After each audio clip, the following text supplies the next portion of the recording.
A suburban mid-terrace in East London is where the leader of Britain's most prolific Islamic extremist group lived, until this. Stand back, sir! Stand back! Stand back! You're gonna get hurt! Stand back! This was the end of Anjem Choudhury's freedom. I am arresting you under Section 41 of the Terrorism Act 2000. The radical cleric has been convicted for leading a banned organisation and encouraging support for it. Today at Woolwich Crown Court, he was given a life sentence. Anjem Choudhury was given a minimum sentence of 28 years. This means he will not be eligible for parole until he's 85 years old. The judge cited his extremism, such as denial of the Holocaust and jokes about 9/11. He said he was a dangerous offender, not because he committed acts of violence himself, but for his role as an organiser and orator. His influence on other people who actually committed terrorist attacks was huge. I remember one particular briefing from my security service colleagues back in 2017, where they felt his organisation, ALM, was responsible for 8 out of 10 of the plots that had either been thwarted or, in fact, the attacks that had got through. After a hedonistic youth, Anjem Choudhury would later revert to Islam. In 1996, Choudhury had co-founded the group Al-Muhajirun with the aim of expanding Sharia law globally and sharing extremist content. The organisation was banned in 2010, but a joint investigation by the Met, MI5 and the NYPD found it had only changed its name. Islamic Thinker Society does not exist in Britain at all. But the police found otherwise and the court agreed. This is a man who has been a radical voice in Britain for decades and managed to evade the authorities despite being a very public nuisance. Choudhury was charged alongside Canadian Khalid Hussein, sentenced to 5 years in custody for assisting Choudhury. Although the authorities managed to convict Choudhury in 2016 over his allegiance to the Islamic State group, he was out within 3 years. But the police finally had the outcome they have pursued for years. Today's sentence means Anjem Choudhury is unlikely to ever be free again. Anjem Choudhury, a former solicitor and radical cleric, has been convicted along with K.H. Hussein for their roles in extremist activities and promoting radical ideology.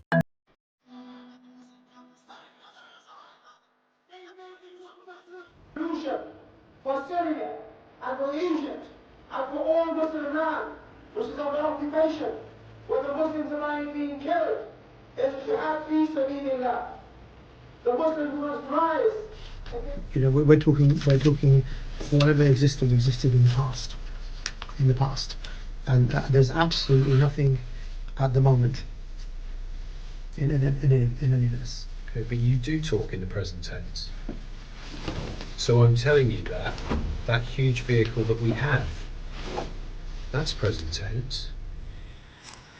Stand back! Please stand back! Stand back!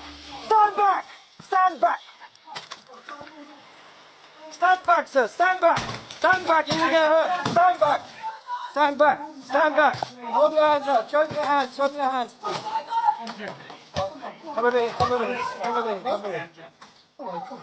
Okay, come and sit down here. Sit down.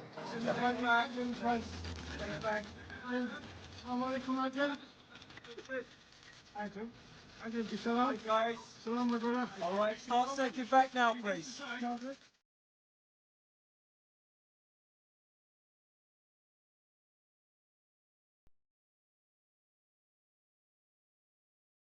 Choudhury, a prominent figure in the banned extremist group Al-Muhajirun, was found guilty of directing the organisation and inciting terrorism. Anjem Choudhury and the banned group Al-Muhajirun have been involved in radicalising young people here in the UK and overseas for many years.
Anjem Choudhury and the banned group Al Muhajiroon have been involved in radicalising young people here in the UK and overseas for many years. Anjem Choudhury has now been convicted of Section 56 of the Terrorism Act offence of directing a terrorist organisation, and the hope is that he spends a considerable amount of time in prison. This represents a significant disruption to Anjem Choudhury and ALM and an increase in public safety here in the UK and overseas.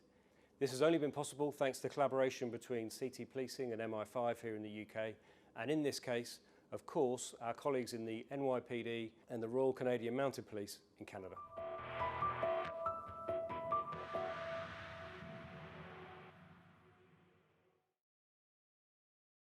Hussein, a Canadian citizen, was convicted for being a member of the same group. Karen has texted in to say kids who've been taken to the riot by family members should be flagged up to social services.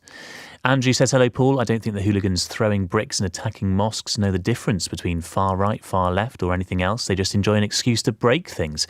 It's just that they are easy targets for the divisive elements at the top of far right politics who need foot soldiers to stir it up. We need leaders who can bring us together as a country rather than divide and conquer us. Thank you, Andrew.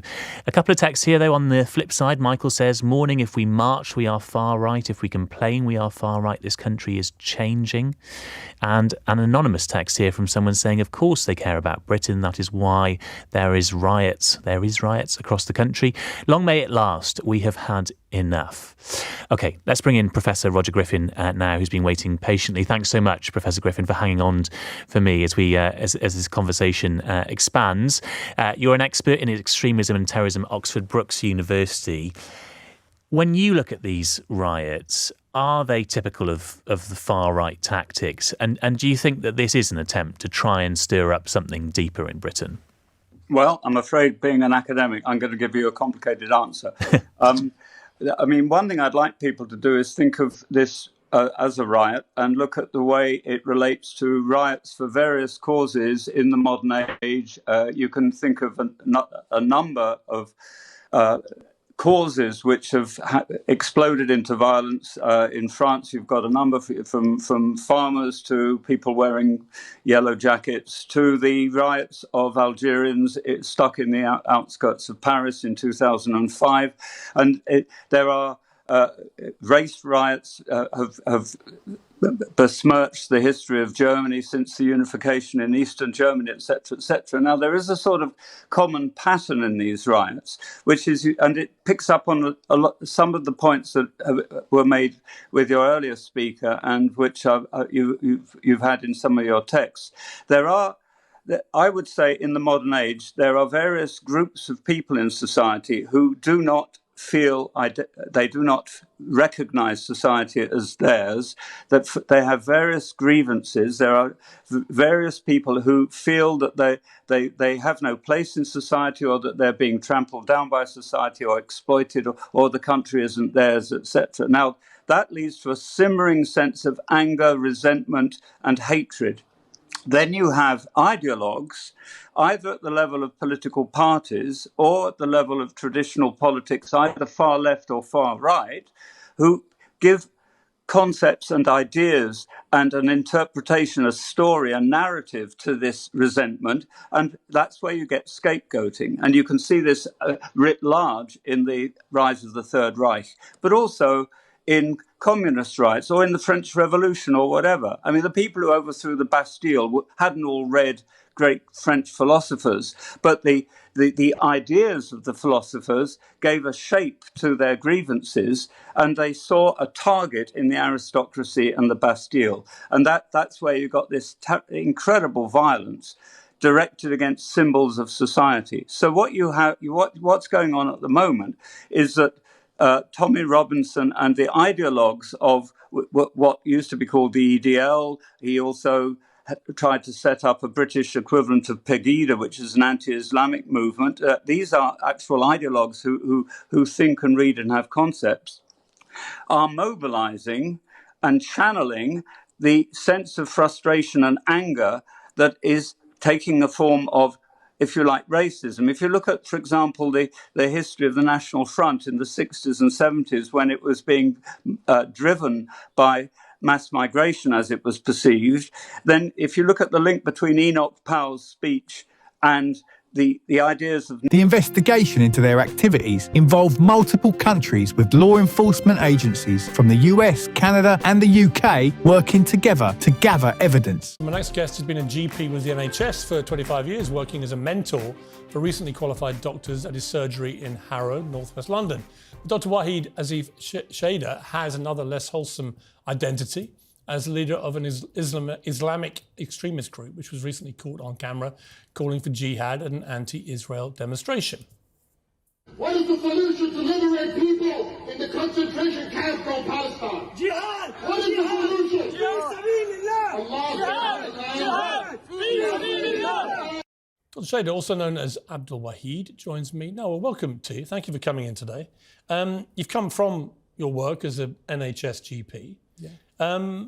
Let me first just ask you your reaction to the clip we just played.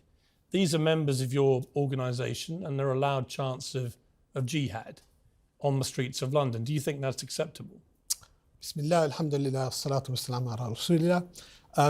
That demonstration was a very carefully planned demonstration where the placards, the banners, the speeches from the platform were calling for a military intervention of official armies of Muslim countries to rescue the people of Gaza, with a situation of a civilian population of 2 million who are being massacred and slaughtered. Anywhere else in the world, you would find it a completely straightforward thing for people calling for military intervention. But they weren't chanting, we want military intervention. They were chanting jihad. So my question for you is simply, do you support the chanting of jihad? The chanting of jihad by somebody there, unscripted. Well, quite a few people there. Actually, no. It's about 2 people. So you would condemn that? Of course, I wouldn't condemn that. You wouldn't? No, because jihad in that context is as they understood it, and they were chanting, is for the official armies of Muslim countries to enter and intervene. We're in a situation now, Piers, where 1% of the population of Gaza has been killed in the space of 2 months. 1% of the children of Gaza have been killed. Undercover officers infiltrated the group, posing as potential recruits to collect crucial information about their operations. Globally, and actually, if you look at it soberly from the point of view of right-wing studies and research, they never went away. And what happened was that things like Prevent were... the subtext of Prevent was really an over-preoccupation with Islamism, and the eye was taken off the permanent threat posed by ultranationalism, racial hatred, and various forms of conspiracy theory, which explode into events like the attack of Tarrant in New Zealand. What's important to note is that we're not dealing with old-style National Socialism.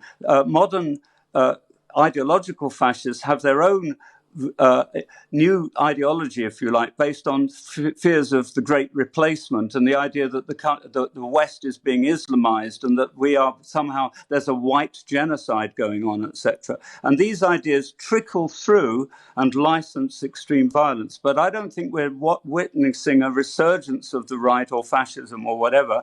I just think that the socio-political situation has changed, especially in the light of increased migration throughout Europe, which has provided the triggers to this sort of violence. Okay. Professor Griffin, thank you very much for your time this morning. Really, really interesting to get your expertise. He is an expert in extremism and terrorism at Oxford Brookes University. What did you make of what you've heard this morning? 0345 6060 973. Let's speak to Richard, who's in Paddington. Morning, Richard. Good afternoon. No, morning, sorry, yeah. No, what we have here is a lot of middle-aged, bald violent men. Both Chowdhury and Hussein were active in spreading extremist propaganda online and recruiting followers.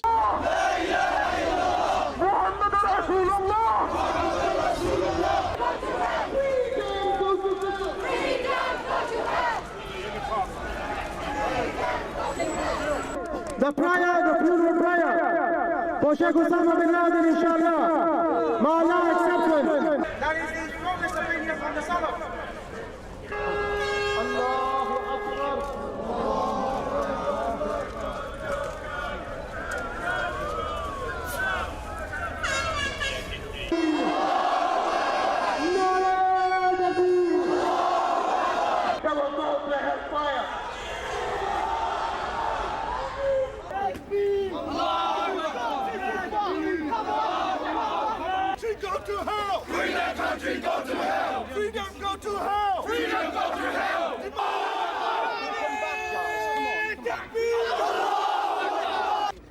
therefore, we call upon Muslims around the world to burn the man-made law, to burn the Constitution, to burn the American flag.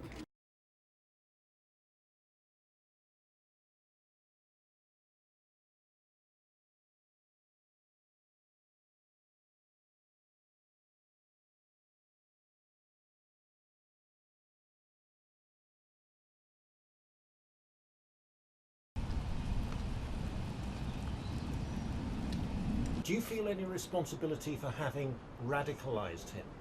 No, I don't think that I should feel any responsibility apart from my own actions.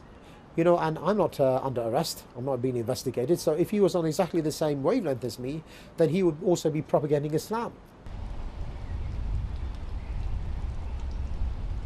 I think that when people start to, for example, wear T-shirts which says, heroes, help for heroes, and Muslims see what is taking place, in fact, in the foreign policy in Afghanistan and Iraq, they're not really seeing these people as heroes.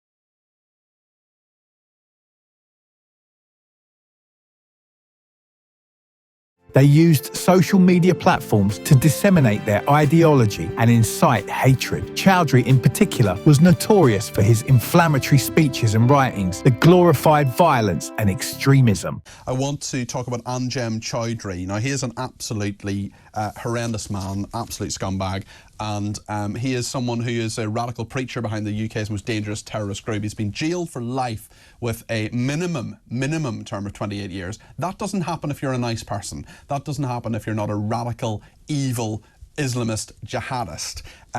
Will Geddes is an international security expert. Will, thank you for joining us. Tell us about Anjem Choudhury. What sort of stuff has he been up to? Well, I think, Peter, you encapsulated it perfectly in the fact that he is an utter scumbag, and there's no better place than him rotting in jail for the next 28 years. He's been involved in a group called Al-Muhajirun, which you may have heard of in its sort of abbreviation, which is ALM, who've been in existence for about 30 years. Now, just to give a bit of context, he set this up about 30-odd years ago. He's been involved in it here in the United Kingdom. Now, he preached radical Islamic beliefs and doctrines to try and incentivize and encourage individuals to carry out terrorist attacks, which he achieved across 21 different terrorist attacks, not just here in the United Kingdom, but across the world. But the notable ones that he was the inspiration to, let's put it, was the Lee Rigby killing in Woolwich, was the London Bridge attack, the Fishmongers Hall, as you may remember, and a number of other cases. Now, he has tried, because he's a trained solicitor, he's tried very carefully, as you know, Peter, to evade capture. He's been very smart in trying to weasel his way out of being caught. But he's been attached and rebirthed ALM in different names, 50 approximate different names. And it is and was about time that he got captured, and only by some very good specialist police officers were they able to do so. Yes, and they did a great job. He's now banged up. It looks as if he will die in prison, and I'm afraid I won't shed any tears for that. Where will he probably go? Because there is this huge problem, of course, in prisons where you have people who are radicalised in prison. They go in, perhaps they're not radicalised, then people like Anjem Choudhury and people like him radicalise people, and they come out radicalised, and that certainly happened in the Streatham terror attack previously. We're in a situation as well where, you know, can people like Anjem Choudhury be totally isolated, maybe solitary confinement, or just isolated in a way that keeps them away from influencing other people? I mean, what's your sort of thought on that, Will? Well, he's going to be a Category A prisoner, Peter, as you can imagine. It's more than likely he's going to go to Belmarsh, which is a pretty rough prison, to put it mildly. I've been inside Belmarsh, actually, believe it or not. Right. They let me out, but I was just on a visit when I worked for the Ministry of Justice, and it's not a place I'd be rushing back to, I must say. No, it's a pretty grim place, to put it mildly, Peter. But also the prison service, even though we're hearing an awful lot about the capacity in the UK prisons and that they do not have an awful lot of space. In fact, they've actually expelled most of their space now. They were at 99%, I believe, in July. They are now at a position where come August, probably 100% capacity. However, what the prison service have done a really good job of, Peter, is they know about this internal radicalisation. Quite often prisoners, as probably many of the viewers and the listeners will know, will try and associate themselves for their own. Their convictions represent a significant setback for the extremist network they were part of, demonstrating that those who promote hatred and violence will face justice. Easy for them to achieve these days. So I would hope Anjem Choudhury will be stuck in with some pretty nasty lags, and hopefully they can make him feel welcome when he does arrive. One of them may well be Khaled Hussein, his co-accused, a Canadian who was convicted of being a member of Al-Muhajirun and jailed for 5 years with an additional year on supervision licence after his release. Do you think the authorities have a grip on this in terms of these Islamists? Because there's so many people, I know there's so many people getting in touch. I mean, Anjem Choudhury, who's one of the very, very worst, has been sent to prison probably for the rest of his life. But there are many, many other people who are a real worry to this country. Well, let's put it this way, Peter. There have been a number of instances of late that have not been classified as what I would term as terrorism. And they've been perpetrated by individuals of fighting age that are from certain belief and ethnicities, which I have to say, and I mean, you once got to tread carefully, unfortunately, in these times and about being very blatant. But I have a serious concern about the authorities de-escalating or declassifying something which in any other terms would be deemed a terrorist attack. A good example of which was the military officer obviously attacked outside the barracks quite recently. Yes. Direct parallels to Lee Rigby. The individual involved fitted all the criteria of someone that you can't just mark off as a mental health issue. This is someone who I would say, if you dig under the surface, will have had fairly devout beliefs and probably doctrines behind that motivated their attack. Will, thanks for your expertise. Will get us there, international security expert.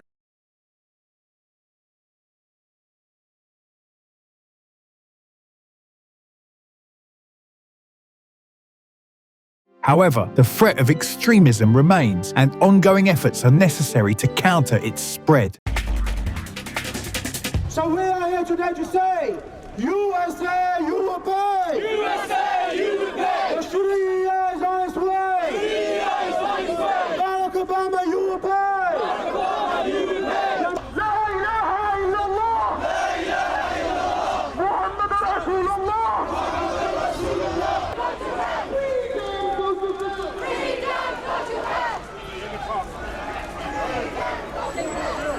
The prayer, the funeral prayer for Sheikh Osama bin Laden, inshallah. May Allah accept him. That is the strongest opinion from the Salaf. Allahu Akbar.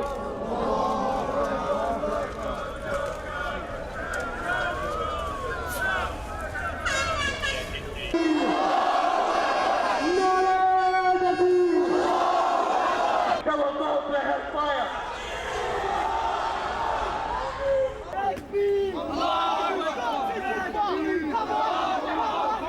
Go to hell! Freedom country, go to hell! Freedom, go to hell! Freedom, go to hell!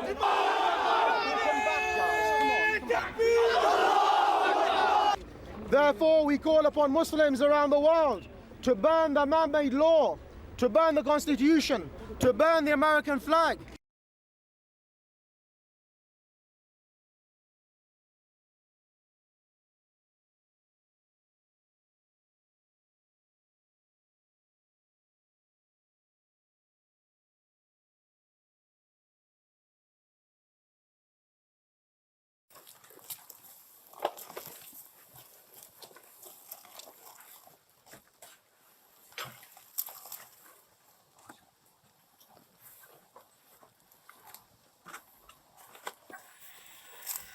Stand back! Please stand back!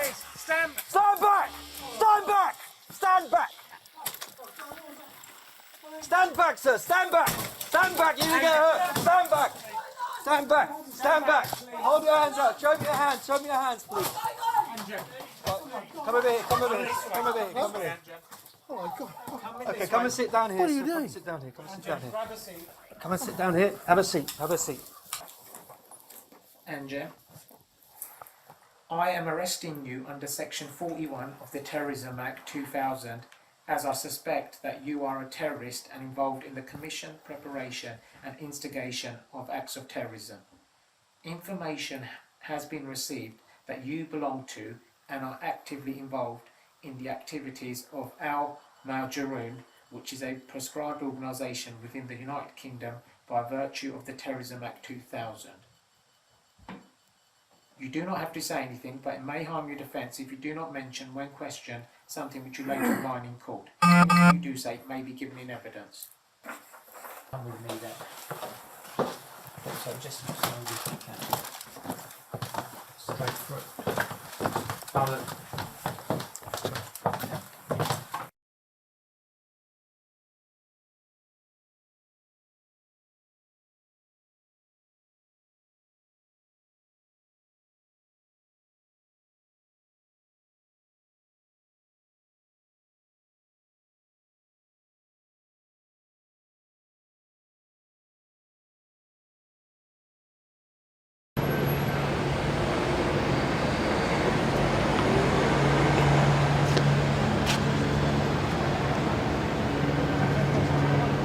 So Anjem Choudhury has a long history of radicalising individuals here in the UK and now we know overseas.